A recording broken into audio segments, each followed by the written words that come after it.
What's going on, everyone? You're welcome once again to David Data channel. If this is your first time or you're a returning viewer, thanks so much for coming. Your presence here goes a long way in encouraging us in making more videos. So please do well to hit the like button, the subscribe button, and also the notification bell so you can be notified once a new video drops in. Alright, so in today's video, we're going to talk about reverse ETL concepts. Some videos back, we talked about ETL and ELT in line of how data flows in the organization from source to destination or to storage, as the case may be. Today we're going to look at reverse ETL, what it is and how you can derive more value from your data stored in your data warehouse using reverse ETL. Alright, so let's hit the ground rolling. Alright, so what is reverse ETL? Reverse ETL is simply moving data from a data warehouse into end business platforms like your sales CRM and other business tools used at the end. So typically you are ingesting data from source, transforming it as the case may be, depending on your pipeline, and storing it in data warehouse. That's your ETL or ELT, right? Now, reverse ETL is saying after you've stored data in data warehouse, you've transformed and done it and like stored that data in data warehouse. It has undergone some transformations and stuff like that. Now you push that data into end platforms like your CRM and other stuff. And this is used for enhancing sales in your CRM, for stuff like lead scoring, for stuff like personalized campaign, email campaigns, and different stuff like that. Basically, it's a way of getting data that is stored in your warehouse, activating it. That's why reverse ETL is sometimes referred to as data activation or operational analytics. Really, that's the whole idea about reverse ETL. Getting data to the data warehouse, transforming it, creating something useful, and then pushing that into your end business platforms to be used by end users. Typically, reverse ETL usually happens in businesses or in teams where they have their modern data stack set up, right? And they have their infrastructure in terms of extract load and extract transform load automated. All right, so how does reverse ETL work? So typically, we understand how ETL or ELT works, right? You extract data from the sources, you transform it, and then you load it in your data warehouse. Usually, most of the times, you get to have that transform data with aggregations and other stuff being sent to visualization tools for business intelligence. Now, reverse ETL is saying at this point where you have your aggregated, transformed, enriched data, you are pushing this data into a third-party platform, into your end users platform. This could be CRM, this may be like a CRM, this may be like a sales platform, a marketing platform. Basically, instead of pushing these things to a BI tool, you're pushing it to an end user platform that is used by end users, right? So that process is typically what you call reverse ETL, and that's really how it works. You have done your ELT side of things, and then you push your data from your data warehouse into those tools for enrichment for those other users to make their lives or their work easier. So why reverse ETL? One of the reasons is because you are basically pushing your data to where work is already happening.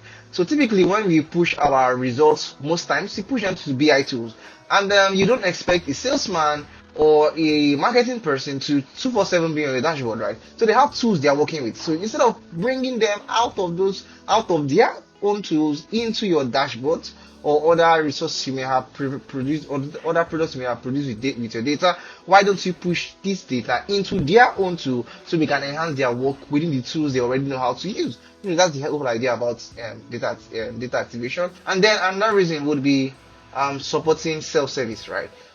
Because they are in the tools where they are familiar with. Once you begin to enrich data in those tools for them, you begin to give them the flexibility to use data how they want to use it. It's almost as though you're giving them a gold mine, right? They add like leads in their what's it called, in their CRM, and able to use every data from different sources and create lead scores. You push those lead scores back into their CRM. They're able to use those lead scores for different things for those users that say, for guys between 9 and 10, I can push out a call to them. For guys between 7 and 5, I can send them cold emails. For guys and so on, I can send SMS. That's everything. Also, you give them flexibility to make self-service around how they want to improve their jobs. That's why it's called data activation and also operational analytics as well as reverse ETL. Alright, so one use case of reverse ETL is personalization. So we know personalization is really a great thing where you're able to personalize things you send to your customers or to your users. Now, oftentimes the people sending out this communication to the users may not have all the information they need rather. But then from a data warehouse, because you have data coming from different sources, you can transform that data and push it into your CRM tools so that these guys are able to get enriched information about these users like location, CLV, tenure, other important fields, and then they can use this to send personalized emails, messaging, communication to their users as the case may be. So the possibilities of personalization from reverse ETL are so much. Another benefit of this is self-service analytics or self-service culture. So typically, business teams would have lots of ad hoc tasks or ad hoc requests of getting the data. If you are able to put this data into the tools they use, they wouldn't have to come to you all the time. They'll just go there, get the data they want, and do the metrics or calculation they need to get out of it, because they have verified that the information you are putting into their tools, their CRM platforms, marketing platforms they use whatsoever, would have been enriched properly for a use case. So it sort of helps for self-service analytics, right? And just to add to the marketing side of things would be a use case of lead scoring, right? You can get user information from different platforms and create lead scores for them, and then send those scores into your marketing tool, your CRM, to help the sales team become more productive and targeted on the people they reach out for sales initiatives. And another benefit of reverse ETL would be real-time data, like real-time sort of data. So typically you're getting data from different sources into your data warehouse. You've enriched this data from with all these sources to get a meaningful information, say about your user, meaningful information about your user. Now if you feed these things into your third-party tools, like your business user tools like their CRM and stuff like that, and you sync this to run frequently, typically as these events are happening from your sources, they are typically going into your business user tools. And so as this information are changing, whatever it is, they are also seeing themselves and able to make almost real-time decisions about the customers or users data. So it sort of really also helps for real-time analysis and stuff like that. All right, so what are some examples of reverse ETL tools you can try out, you can check for free? There's Rudderstack, there's Sensor, there's High Touch, there's Grouparo. Yeah, Grouparo. And so these are tools. Some of them are open source. You can try out for your reverse ETL initiatives and how to make it much more useful in your organization.